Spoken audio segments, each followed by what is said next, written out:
The blood-red sun dipped below the horizon as Katherine Elwood stared down the barrel of a gun for the second time that day, her heart hammering against her ribs like a wild Mustang. Porterville, Arizona Territory, 1878, was no place for a woman alone, but she'd never expected to find herself caught between an outlaw and the mysterious cowboy who now stood between them, his back to her as he faced down the town's most notorious gunslinger. "You touch one hair on her head, Jameson, and there'll be hell to pay," the cowboy drawled, his voice calm despite the tension crackling through the dusty street. Katherine clutched the stranger's arm. "He'll shoot you for this," she whispered urgently, her voice trembling. The cowboy never took his eyes off the man in front of him. "Then he'll have to aim true," he replied, his hand hovering near his holster. Katherine had arrived in Porterville just 3 days prior, the dust of the journey still clinging to her skirts when trouble found her. The small mining town nestled in the Arizona Territory was supposed to be her fresh start after her father's passing left her with nothing but debts and a tarnished family name back east in Boston. At 22, she'd sold what little remained of her father's estate to purchase passage west and answer an advertisement for a schoolteacher. What awaited her was not the respectable position she'd been promised, but a town teetering on the edge of lawlessness, where the sheriff kept to his office and the saloon owner, Victor Jameson, ruled with an iron fist and a quick trigger finger. Now, as the standoff continued in the dimming light, Katherine realized how precarious her situation truly was. "Step aside, stranger," Jameson snarled, his face twisted with rage. "This ain't your concern. The lady and I have business to discuss." "Seems the lady doesn't share that opinion," the cowboy responded, still unnervingly calm. Katherine's thoughts raced back to earlier that day when Jameson had cornered her behind the general store, explaining that the school position had been a misunderstanding. What he really wanted was another girl for his saloon. When she'd refused, his charm had quickly turned to threats. "Last chance," Jameson warned, his finger tightening on the trigger. "Patrick Tanner," the cowboy said suddenly. "That's my name. Figured you ought to know who you're about to try and kill." The tension in the street was thick enough to cut with a knife. Several townspeople had emerged from nearby buildings, watching the confrontation with a mix of fear and morbid curiosity. Jameson's eyes narrowed. "Never heard of you." "You will," Patrick replied. For a moment, time seemed suspended. Then, with movements so swift Katherine could barely follow, both men drew their guns. The sound of gunfire split the air and she flinched, closing her eyes against the horror unfolding before her. When she opened them again, Jameson was clutching his shoulder, blood seeping between his fingers, his gun lying uselessly in the dirt. Patrick stood unharmed, his revolver still smoking. "Next time," Patrick said, "I won't aim for your shoulder." Jameson's men rushed forward to help their boss, dragging him toward the saloon while he hurled curses and threats. The crowd quickly dispersed, nobody wanting to be a witness when the sheriff inevitably came asking questions. Patrick holstered his gun and turned to face Katherine for the first time. His eyes were a striking blue beneath the brim of his worn leather hat, his face weathered by sun and wind but handsome in a rugged way that made her breath catch. "Are you hurt, madam?" he asked, his voice gentler now. "No, thank you," she managed, suddenly aware of how tightly she was gripping his arm. She released it, smoothing her skirts nervously. "You could have been killed." A ghost of a smile touched his lips.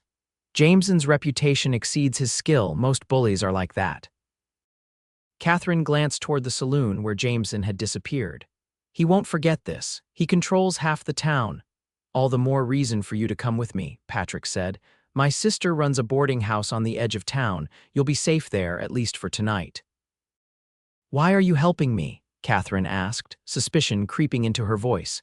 Experience had taught her that men rarely offered assistance without expecting something in return. Patrick's expression grew serious. "Because nobody else was going to." He paused, then added, "And because my ma raised me better than to leave a lady in distress." Something in his straightforward answer made Katherine believe him. With no better options and night falling rapidly, she nodded. "Lead the way, Mr. Tanner." "Patrick," he corrected her, offering his arm. Katherine Elwood, she replied, accepting it hesitantly. The boarding house sat on a quiet street away from the saloons and gambling halls that dominated the center of town. It was a modest two-story building, but well-maintained, with a small garden that seemed out of place in the dusty landscape. A woman a few years older than Patrick opened the door before they reached it, her face tight with worry. "I heard gunshots. What have you gotten yourself into now, Patrick?" "Nothing I couldn't handle, Sarah," he assured her, then introduced Katherine. "Miss Elwood needs a safe place to stay." Sarah's expression softened as she took in Katherine's travel-worn appearance. "Any friend of my brother's is welcome here. Come in, dear. You look like you could use a hot meal and a good night's rest." Inside, the house was clean and cozy, with simple furnishings that reminded Katherine of the home she'd lost. Sarah showed her to a small but comfortable room while Patrick went to stable his horse. Over a hearty stew, Katherine explained her situation to the siblings. "The advertisement promised a position teaching the children of miners and shopkeepers," she said. "I spent nearly everything I had on the journey here." Sarah exchanged a glance with her brother. "Jameson's been running that scheme for months. Brings young women out here with promises of respectable work, then tries to force them into his saloon." "What happens to them?" Katherine asked, though she feared she knew the answer. "Some give in," Patrick said grimly. "Others disappear. A few manage to find honest work or marry in a hurry." "The town needs a real teacher," Sarah added, "but Jameson's been blocking it. Says educated women are bad for business." Katherine set down her spoon, determination replacing her fear. "Then he's about to be very unhappy because I am a qualified teacher, and I intend to open a school with or without his permission." Patrick leaned back in his chair, studying her with newfound respect. "That's a fight you won't win alone. Are you offering to help, Mr. Tanner?" she asked. He smiled then, a genuine smile that transformed his face and made her heart skip a beat. "I reckon I am, Miss Elwood." That night, lying in a strange bed in a strange town, Katherine found herself thinking of Patrick's steady hands and calm courage in the face of danger. It had been a long time since anyone had stood up for her. She fell asleep wondering what it might be like to have someone like that in her corner permanently. The next morning brought clarity and purpose. Over breakfast, Sarah revealed that she'd been secretly teaching several children in the back room of the boarding house. "It's not much," she apologized, "but it's something. Their parents pay what they can: eggs, mended clothes, fresh meat when they have it." Katherine's eyes lit up. "That's perfect. We already have students. We just need to expand." Patrick, who had been silently drinking his coffee, set down his cup. "There's an abandoned church on the north side of town. The roof needs work, but it would make a fine schoolhouse." "The property belongs to the bank now," Sarah warned, "and the bank manager is firmly in Jameson's pocket.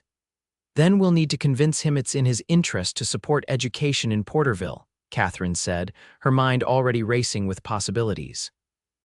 Patrick stood up, settling his hat on his head.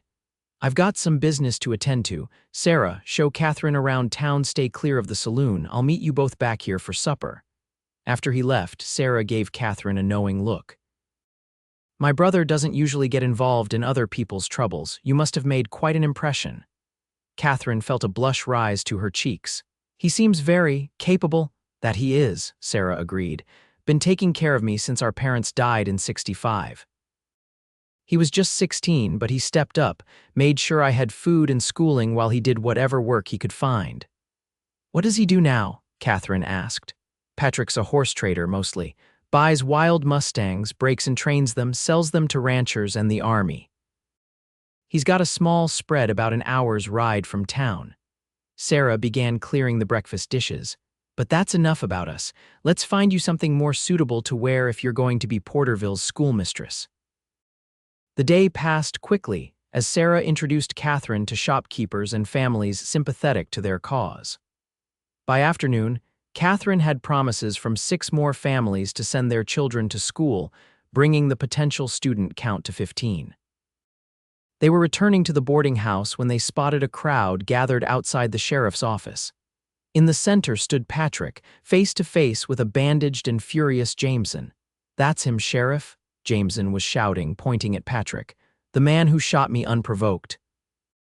The sheriff, a thin man with a perpetually nervous expression, seemed reluctant to intervene. "Now, Victor, witnesses say you drew first." "Witnesses?" Jameson spat. "Your witnesses are cowards afraid to cross me." Katherine moved forward without thinking. "I witnessed everything, Sheriff. Mr. Jameson threatened me, and when Mr. Tanner intervened, Mr. Jameson attempted to shoot him. Mr. Tanner acted in self-defense." All eyes turned to her, and she forced herself to stand tall despite her racing heart. "And who might you be, miss?" the sheriff asked. "Katherine Elwood, Porterville's new schoolteacher," she announced, loud enough for everyone to hear. Jameson's face contorted with rage. "You little, careful Victor," Patrick cut in, his voice deadly quiet. "There are ladies present." The sheriff looked relieved at this interruption. "Well, seems to me we've got conflicting stories. And since nobody died, I suggest we all go about our business and let cooler heads prevail." It was a coward's way out, but Katherine could see it was the best they would get. Jameson stormed off, but not before hissing at Patrick, "This isn't over, Tanner." As the crowd dispersed, Patrick made his way to Katherine and Sarah. "That was brave," he said to Katherine, "and foolish." "You would have done the same for me," she replied simply. Something shifted in his expression, a softening around the eyes that made her stomach flutter. "Come on," he said. "I've got something to show you." He led them to the abandoned church he'd mentioned at breakfast. Up close, it was in worse shape than Katherine had imagined. Windows broken, pews gone, weeds growing between the floorboards. "It needs work," Patrick admitted, watching her face, but Katherine was already seeing beyond the disrepair to what could be. "It's perfect," she breathed. "The light is wonderful and there's plenty of space." Patrick smiled. "I talked to the bank manager today. He's willing to lease it to us for a reasonable sum, provided we handle the repairs." "Us?" Katherine asked, her heart suddenly pounding for reasons that had nothing to do with fear. "I told him I was backing your school," Patrick said, "financially and otherwise." Sarah raised an eyebrow at her brother but remained silent. "Why would you do that?" Katherine asked. "You hardly know me." Patrick ran a hand along one of the dusty windowsills. "This town needs changing." "And you seem like the kind of person who could do that." The way he looked at her then made Katherine forget all about schoolhouses and Jameson and the precariousness of her situation. For a moment, it was just the two of them, standing in a shaft of late afternoon sunlight.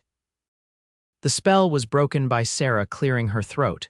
"If we're going to turn this into a school, we'd better start making lists of what we need." The next 2 weeks passed in a whirlwind of activity. Patrick enlisted several miners who had children to help with repairs, while Katherine and Sarah cleaned and organized. Word spread about the school, and by the time the roof was patched and new glass installed in the windows, Katherine had 22 students enrolled. Not everyone was supportive. Jameson's men regularly rode past the church, shouting threats or firing shots into the air. One morning, they arrived to find "Whore School" painted across the front door. Patrick's jaw clenched when he saw it, and he spent the next hour scrubbing the words away while Katherine pretended not to notice how the muscles in his forearms flexed with each movement. "He's trying to provoke me," Patrick muttered as they worked. "Wants me to come after him so he can claim self-defense." "Then we won't give him the satisfaction," Katherine replied, though inside she was terrified of what Jameson might do next. The night before the school was set to open, Patrick invited Katherine for a ride to his property. "You've been working non-stop," he said. "You deserve to see something besides that schoolhouse and Sarah's kitchen." The ride took them through breathtaking country red rock formations and sprawling plains dotted with sagebrush and cacti. Patrick's spread turned out to be a small but solid cabin surrounded by corrals containing a dozen or so horses in various stages of training. "It's not much," he said as he helped her dismount, his hands lingering at her waist a moment longer than necessary. "But it's mine, free and clear." Katherine gazed around at the wild beauty of the landscape. "It's wonderful," she said sincerely. He showed her around the property, introduced her to his horses, and prepared a simple meal of beans and cornbread that they ate outside as the stars began to appear. "Why did you really help me, Patrick?" Katherine asked as they sat side by side watching the sky darken. The truth this time. He was quiet for so long she thought he might not answer, Finally, he said, when I first saw you standing up to Jameson, you reminded me of someone. Who? My mother, he said softly. She was brave like that, never backed down from what she believed was right, even when it cost her. Katherine turned to look at him, his profile silhouetted against the darkening sky. What happened to her? Fever took her and Pa both, he said. Same week the war ended. Seemed like a cruel joke from God they survived the war only to die when peace came. Instinctively, Katherine reached for his hand. I'm sorry. His fingers closed around hers, warm and calloused. Don't be, it was a long time ago. He turned to face her. But that's only part of the truth. What's the rest? She asked, her voice barely above a whisper. The rest is that from the moment I saw you, I couldn't look away, he admitted. And that scared me more than facing Jameson's gun. Katherine's heart hammered in her chest. In Boston, she'd had suitors who spoke flowery words of devotion, but none had affected her the way this man's simple honesty did. I scare you, she asked. Patrick's thumb traced circles on her palm. Terrify me. I've spent years keeping to myself, focusing on building something that's mine. Then you show up and suddenly, I'm picking fights with the most dangerous man in town and dreaming about blue eyes. My eyes are brown, she pointed out, a smile tugging at her lips. He leaned closer. So they are. Seems I've been too nervous to look properly. Their first kiss was gentle, tentative, a question rather than a demand. When they broke apart, Katherine kept her eyes closed for a moment, savoring the feeling. We should head back, Patrick said reluctantly. Sarah will worry. The ride back to town was quiet, both lost in their thoughts. As they approached Porterville, Katherine noticed an orange glow against the night sky. Patrick, she said, alarm rising in her voice, something's burning. He urged his horse faster, and Katherine followed suit. As they crested the hill overlooking the town, her worst fears were confirmed. The church was engulfed in flames. A crowd had gathered, passing buckets of water in a futile attempt to save the building. Sarah spotted them and rushed over. It was Jameson's men, she said, her face streaked with soot. They rode through town not an hour ago, drunk and looking for trouble. Katherine dismounted, watching in horror as the roof collapsed in a shower of sparks. All their work, all their hopes for the school gone in an instant. Nobody was hurt, Sarah continued. That's the important thing. Patrick's face was stone as he surveyed the destruction. This ends now, he said quietly. Katherine grabbed his arm. Don't, it's what he wants. What he wants is for us to cower and give up, Patrick replied. I won't give him the satisfaction. Then we'll rebuild, Katherine insisted. Together, violence will only lead to more violence. He looked down at her, conflict clear in his eyes. And what if he burns it again? What if next time it's Sarah's boarding house with people inside? She had no answer for that, and the weight of their situation settled over her like a shroud. That night, as the embers of the church still smoldered, the townspeople gathered at Sarah's boarding house. To Katherine's surprise, many came bearing gifts: lumber, nails, paint, books salvaged from their own homes. We're tired of living under Jameson's thumb, explained Mrs. Henderson, the butcher's wife. My Thomas never did get proper schooling. I want better for my grandchildren. Similar sentiments were echoed throughout the evening as more people arrived. By midnight, plans were being drawn up for a new schoolhouse, this one to be built of stone rather than wood. See, Katherine said to Patrick as they stood watching the impromptu town meeting. Jameson's mistake was thinking he could break our spirit. He's only united the town against him. Patrick looked unconvinced. United spirit won't stop bullets, Katherine. The next morning, while Katherine and Sarah organized the donated supplies, Patrick rode out alone. When he returned that evening, he was tight-lipped about where he'd been, but Katherine noticed a new tension in his shoulders. 3 days later, as construction on the new schoolhouse began, a stranger rode into town. He was tall and imposing, with a U.S. Marshal's badge pinned to his chest. Name's Wells, he announced to the sheriff. Heard you've been having trouble with a man named Jameson. Word spread quickly. By nightfall, everyone knew that Marshal Wells had come with warrants for Victor Jameson, not for burning the school, but for an old murder in Texas that had caught up with him at last. When Katherine confronted Patrick, he admitted his role. I rode to Tucson to telegraph an old Army friend who works for the Marshals now, told him they might find a wanted man in Porterville. You could have been killed if Jameson found out, she said. I told you before, Patrick replied, cupping her face in his hands. He'd have to aim true. The standoff between Marshall Wells and Jameson came the following day. Cornered in his saloon, Jameson chose to fight rather than surrender. The ensuing gunfight left Jameson dead and 2 of his men wounded. As the marshal's men led the survivors away in chains, the town of Porterville seemed to collectively exhale. That evening, a celebration broke out spontaneously, with music and dancing in the street. Patrick found Katherine sitting on Sarah's porch, watching the festivities from a distance. Not in a dancing mood, he asked, settling beside her. I was thinking about what happens next, she admitted. The school will be finished in a few weeks, the children will get their education. But what about us, Patrick? He took her hand, running his thumb over her knuckles. What do you want to happen next? Katherine had been asking herself the same question since their kiss under the stars. She'd come west seeking independence and purpose, not expecting to find love. Yet here it was, sitting beside her with questioning eyes. I want to teach, she said. I want to make a difference in this town. She turned to face him fully, but I also want you if that's not asking too much. Patrick's smile was slow and sweet. Katherine Elwood, nothing about you could ever be too much. He hesitated, then added, I've been thinking about expanding my property. The army's commissioning more horses, and I could use the extra land. There's a nice spot on the hill that would make a fine place for a house, a real house, with glass windows and maybe even one of those fancy stoves you can order from back east. Are you asking me to marry you, Patrick Tanner? Katherine asked, her heart racing. I reckon I am, he replied. Though I'd planned something more romantic than sitting on my sister's porch after a shootout, Katherine laughed, joy bubbling up inside her. I can't think of anything more fitting given how we met. Their second kiss was deeper than the first, full of promise and shared dreams. When they finally broke apart, Sarah was standing in the doorway, trying and failing to hide her smile. About time, she said. Now come inside, both of you. If you're going to be planning a wedding, you'll need sustenance. The new schoolhouse was completed just as autumn painted the landscape in gold and crimson.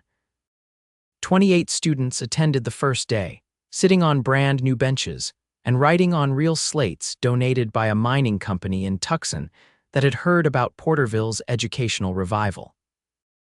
Katherine stood at the front of the classroom, watching as children from age 6 to 16 bent their heads over their first lessons. Through the window, she could see Patrick mending the fence around the schoolyard.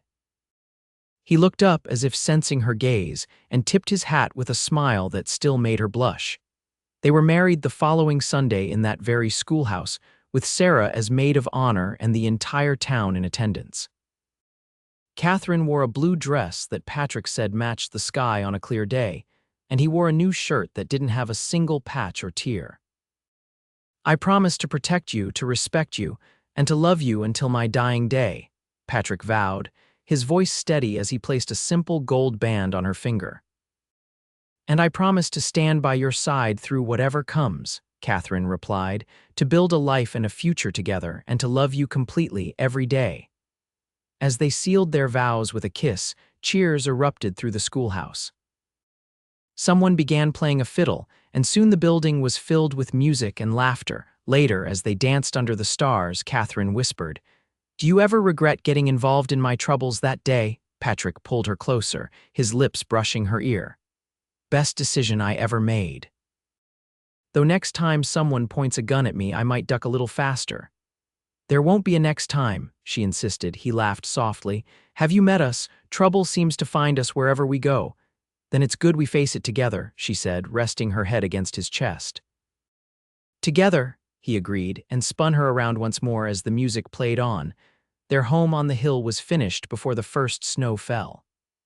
It wasn't grand by Eastern standards, but to Katherine, it was perfect 3 rooms with a stone fireplace and the fancy stove Patrick had promised. From the front porch, they could see for miles across the valley, all the way to Porterville on clear days. Katherine continued teaching, riding into town each morning and back home each evening, often alongside Patrick as he went about his horse trading business. In the evenings, they would sit on their porch and talk about their days, their dreams, and the future they were building together. Spring brought news that Sarah was courting the town's new doctor, a widower who had moved west seeking a fresh start. By summer, there was a second wedding in the schoolhouse, and Katherine felt her family expanding in the best possible way. That autumn, as they celebrated their first anniversary, Katherine had news of her own to share. She waited until they were alone, sitting on their porch watching the sunset paint the sky in brilliant oranges and pinks. "I have something to tell you," she said, taking Patrick's hand and placing it gently on her stomach. "We're going to need an extra bedroom soon." His eyes widened, then filled with such joy that Katherine felt tears spring to her own. "A baby, you're sure?" she nodded, laughing as he lifted her from her chair and spun her around carefully. "Patrick, put me down," he set her on her feet but kept his arms around her. "When?"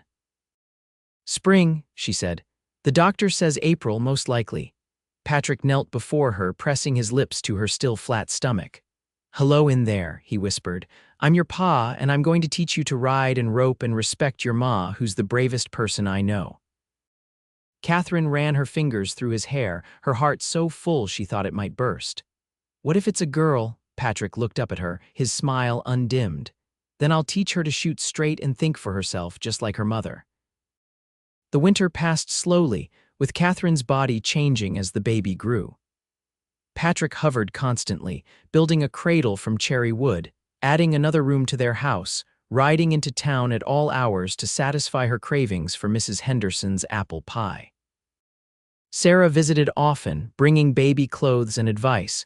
"He's worse than Thomas was when I was expecting," she laughed, watching Patrick fuss over Katherine's comfort, "and Thomas nearly drove me to distraction." "I can hear you," Patrick called from where he was stoking the fire. "Good," his sister retorted. "Then hear this, if you don't stop treating her like she'll break, she's liable to shoot you herself." Katherine giggled at the siblings' banter, rubbing her swollen belly as the baby kicked vigorously. "I think your niece or nephew agrees with you, Sarah."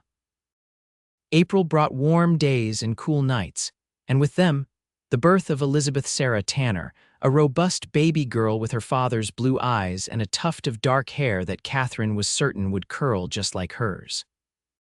Patrick proved to be as adept at fatherhood as he was at horse trading, walking the floor with Lizzie when she cried at night so Katherine could rest, changing diapers without complaint, and singing old trail songs as lullabies. "She's perfect," he whispered one evening as they stood over her cradle watching her sleep. "Just like her mother." Katherine leaned against him, content in a way she had never imagined possible when she'd first stepped off the stagecoach in Porterville. "We're lucky," she said. "Blessed," Patrick corrected, kissing the top of her head. By Lizzie's first birthday, Porterville had transformed. The saloon still operated, but under new management, a no-nonsense widow who banned gambling and watered down the whiskey. The school now had 2 teachers, with Katherine sharing duties with a young man from California who specialized in mathematics and science. The town had a proper doctor's office, a new church, and even a small newspaper that Patrick contributed to occasionally, writing about local horse breeding techniques. The railroad was coming, everyone said, and with it progress and prosperity. "Do you ever miss the old days?" Katherine asked Patrick as they watched Lizzie taking her first tentative steps across their living room floor. "Which old days would those be?" he asked, catching their daughter as she tumbled forward. "When we first met. All the excitement and danger." Patrick laughed, setting Lizzie back on her feet and watching proudly as she wobbled toward her mother. "I'll take diapers and midnight feedings over gunfights any day." He paused, then added more seriously, "Though I'll never regret stepping between you and Jameson." "Best reckless decision I ever made." Katherine scooped up Lizzie, who was babbling happily. "Our children are going to grow up hearing that story, aren't they?" "Absolutely," Patrick confirmed, his eyes twinkling. The tale of how their ma stood up to the meanest man in Arizona territory, and their pa was smart enough to recognize a woman worth fighting for. "And how their mother was terrified you'd get yourself killed," Katherine added, bouncing Lizzie on her hip. Patrick's expression softened. "You know what I remember most about that day? Not the standoff, not the shot I took. I remember you warning me he'll shoot you for this and caring enough about a stranger to worry." "And your response," Katherine said, "then he'll have to aim true." I thought you were either the bravest or the most foolish man I'd ever met. And now, he asked, stepping closer to wrap his arms around both her and Lizzie. Now I know you're both, she laughed, turning her face up for his kiss, and I wouldn't have it any other way. As the years passed, Porterville continued to grow, as did the Tanner family. William Patrick joined them 2 years after Lizzie, followed by twin girls, Sarah and Margaret, 3 years later. Patrick expanded his horse business, eventually supplying mounts to ranches throughout the territory and beyond. Katherine divided her time between teaching and raising their children, instilling in them the same love of learning that had brought her west in the first place. The schoolhouse she and Patrick had built became the heart of the community, hosting not just classes but town meetings, dances, and celebrations. On their 10th anniversary, Patrick surprised Katherine with a trip to San Francisco, their first real vacation since their wedding. Sarah and Thomas stayed with the children, giving the couple 2 precious weeks of uninterrupted time together. "Do you regret any of it?"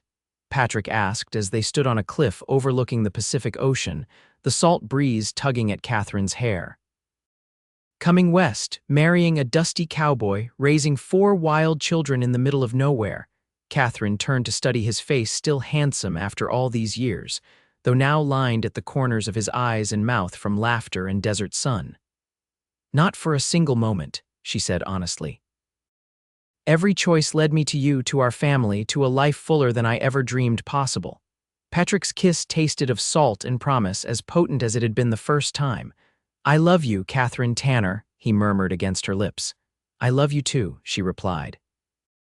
"Even when you're being reckless and stubborn and impossible."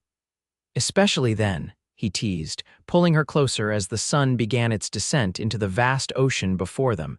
Back in Porterville, life resumed its steady rhythm. The children grew, the town prospered, and Katherine and Patrick weathered each storm together, drought years that threatened the horses, a scarlet fever outbreak that nearly took William, economic hardships that tested their resilience. Through it all, they remained each other's steadfast support, their love deepening with each challenge faced and overcome. In a land that demanded strength and courage, they found both in each other.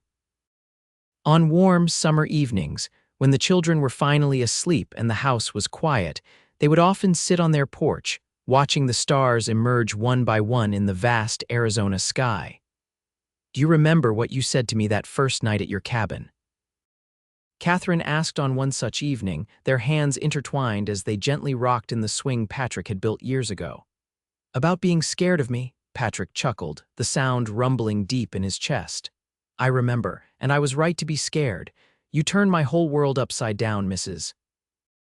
Tanner. Any regrets?" she asked, echoing the question he'd posed in San Francisco years before. He squeezed her hand, bringing it to his lips. "Only that I didn't find you sooner." Katherine rested her head on his shoulder, content in the knowledge that the frightened young woman who had stepped off the stagecoach in Porterville all those years ago had found not just safety but joy, purpose, and a love that had only grown stronger with time. "Then he'll have to aim true," she murmured, recalling his words from their first meeting. "What's that?" Patrick asked. Katherine smiled, looking up at the man who had risked everything for a stranger and gained a lifetime of love in return. "Just thinking about how sometimes the most unexpected beginnings lead to the most beautiful stories." Patrick's eyes crinkled at the corners as he smiled down at her. "And our story's not over yet, not by a long shot." "No," Katherine agreed, leaning up to kiss him softly. "The best chapters are still to come." As night settled fully over the Arizona territory, Katherine and Patrick Tanner sat wrapped in each other's arms, their home filled with sleeping children, and their hearts full of dreams yet to be realized, all because a brave cowboy had stepped between a schoolteacher and danger, and had loved her enough to risk everything, even before he knew her name.